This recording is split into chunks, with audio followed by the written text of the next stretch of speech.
15 दिन नई दुल्हन का मुंह देखना अशुभ। शादी के बाद अशोक को उसके माता पिता ने उसके परिवार की एक अजीब प्रथा बताई। आखिर सच में यह प्रथा थी या कुछ छिपाया जा रहा था? मेरा नाम अशोक है। मैं एक मिडिल क्लास फैमिली से हूँ। मैंने मेरे घर वालों को कहा था कि जब तक मैं अच्छी नौकरी नहीं करता शादी नहीं करूँगा।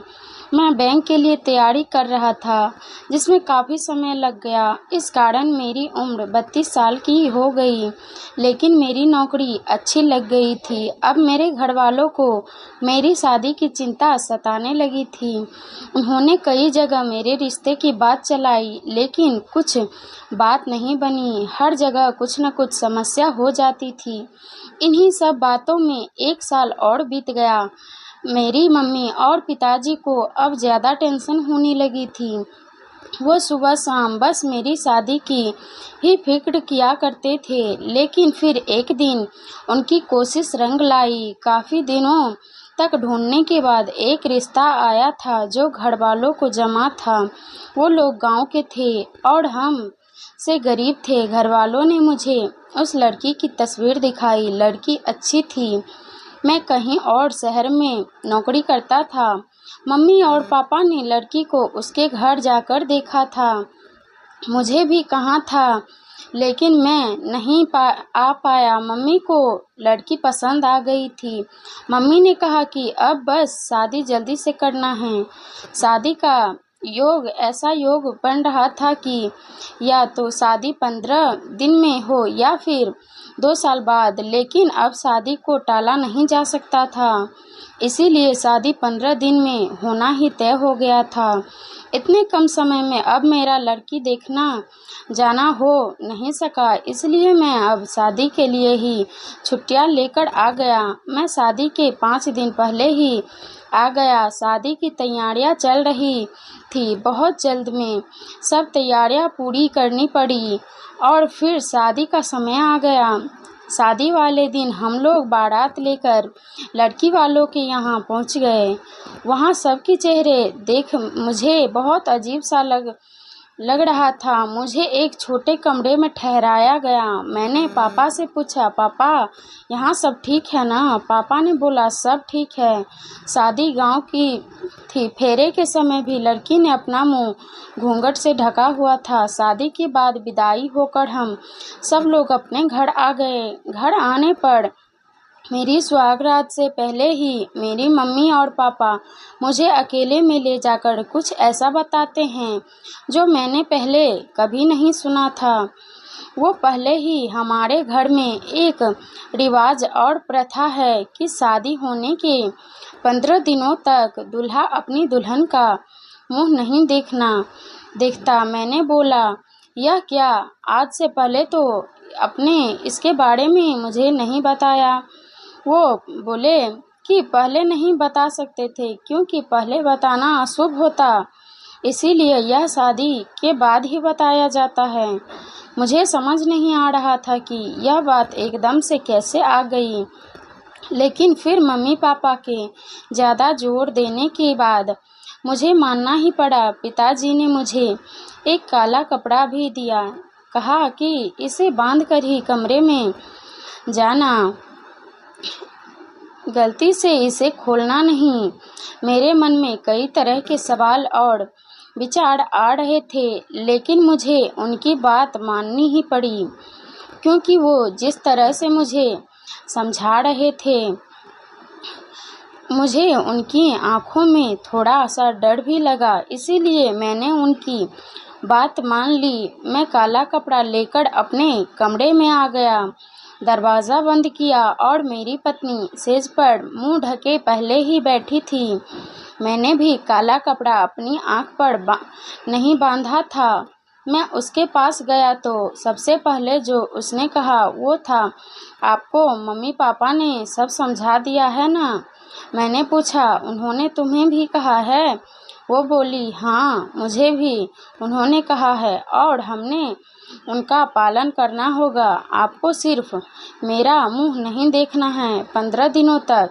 मेरी पत्नी मेरे सामने थी, लेकिन मैं उसका चेहरा नहीं देख सकता था।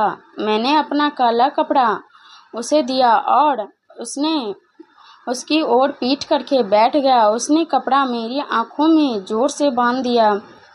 कपड़ा बांधने के बाद मैंने उसको हाथों को अपने हाथ में लिया। बहुत ही कोमल थे। उसके बाद मैंने करीब आधी रात तक उससे बहुत बात की। मैंने उसे नहीं देख पा रहा था, लेकिन उसकी तस्वीर मैंने देखी थी। इस तरह बंद आंखों के बीच हमारे नए जीवन की शुरुआत हो रही थी। दिन में भी इस बात का विशेष ध्यान रखना पड़ता था। वो पूरा समय घूंघट में ही रहती थी। शादी के पहले मुझे प्यार का क्या होता है इसका पता नहीं था, लेकिन शादी के बाद मुझे अपनी पत्नी से प्यार हो गया था। मैं बड़ी बेसब्री से 15 दिन खत्म होने का इंतज़ार कर रहा था। दिन दिन निकलते रहे और मेरा प्यार बढ़ता गया। आखिर 15 दिन हो गए। मैंने अपनी मम्मी और पापा से कहा कि आज 15 दिन पूरे हो गए हैं। कुछ पूजा या दूसरा उपाय हो तो नहीं करना। उन दोनों के चेहरे पर एक अजीब सी घबराहट थी। मुझे समझ नहीं आया कि क्यों वो लोग बोले नहीं, कुछ नहीं। मैंने उनसे फिर पूछा कि क्या कुछ बात है, आप इस तरह से क्यों लग रहे हैं?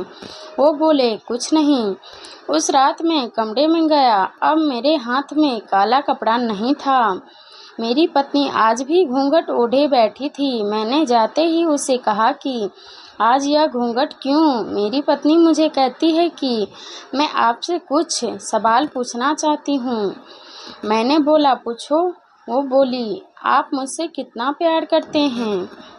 मैंने बोला कि 15 दिनों में मैं तुम्हें पता नहीं चला। उनसे कहा कि इतने दिनों तक आपने मुझे देखा नहीं था। अब सोचो कि आपको ऐसा कुछ देखने को मिल जाए जो आपने सोचा भी नहीं था, तो भी आप मुझसे उतना ही प्यार करेंगे या नहीं?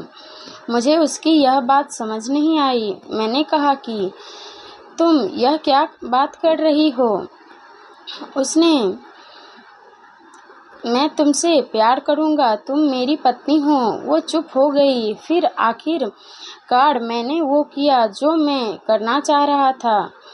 मैंने उसका घूंघट उठाया और घूंघट उठाते ही जब मैंने उसकी शक्ल देखी तो मुझे यकीन नहीं हुआ।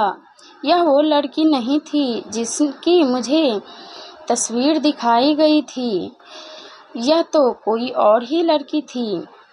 मैंने उससे पूछा कौन हो तुम? वो बोली मेरी आवाज़ तो आप जानते हैं ना, मैं वही हूँ, आपकी पत्नी। मैंने आवाज़ लगाकर अपने माता पिता को बुलाया। मेरी आवाज़ सुनकर वो कमरे में आए। मैंने बोला अच्छा, तो यह सब नाटक आपने इसलिए किया। यह लड़की कौन है? आपने मुझे तस्वीर तो किसी और की दिखाई थी। उनके चेहरे पर घबराहट थी। मेरी माँ बोली बेटा, हम इसी बात से डर रहे थे। बड़ी मुश्किलों से हमने तेरे लिए ये रिश्ता ढूंढा था। वो लड़की इतनी बड़ी बहन की शादी के 2 दिन पहले वो घर से चली गई।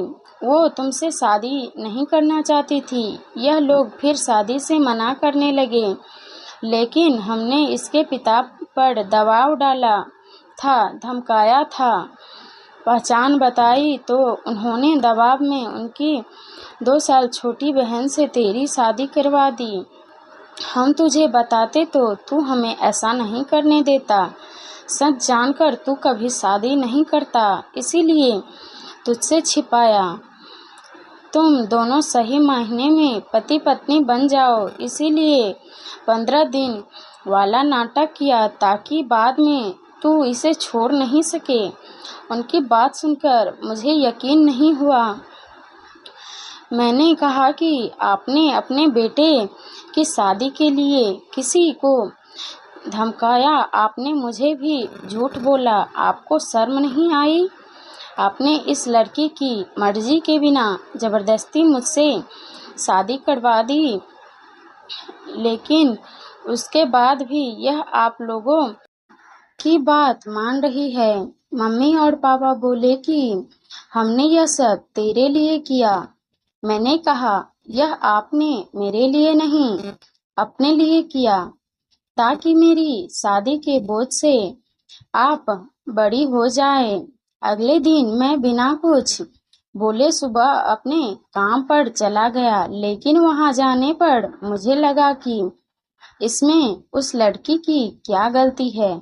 वो पहले ही गलत जबरदस्ती का शिकार हुई है। मैं यही सोचता रहा और मुझे उसकी आवाज से भी प्यार हो गया था।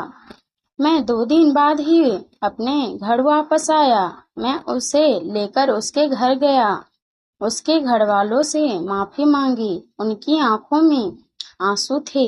फिर मैंने उनसे पूछा, क्या तुम मुझसे प्यार करती हो? वो बोली कि मैं आपसे अपने आप को खुशकिस्मत मानती हूँ कि आप जैसा पति मुझे मिला। जो भी हुआ वो हम दोनों को मिलाने के लिए ही हुआ था। मैं आपके लिए और आप मेरे लिए ही बने थे। तभी अपने आप रिश्ते बनते गए। इसकी इन्हीं बातों पर मैं उसे और ज्यादा प्यार करने लगता हूँ। अब मेरा फर्ज है कि मैं उसे दुनिया भर की खुशियाँ दूँ। कहानी पसंद आई हो तो वीडियो को लाइक, चैनल को सब्सक्राइब जरूर करें। वीडियो को लास्ट तक देखने के लिए धन्यवाद।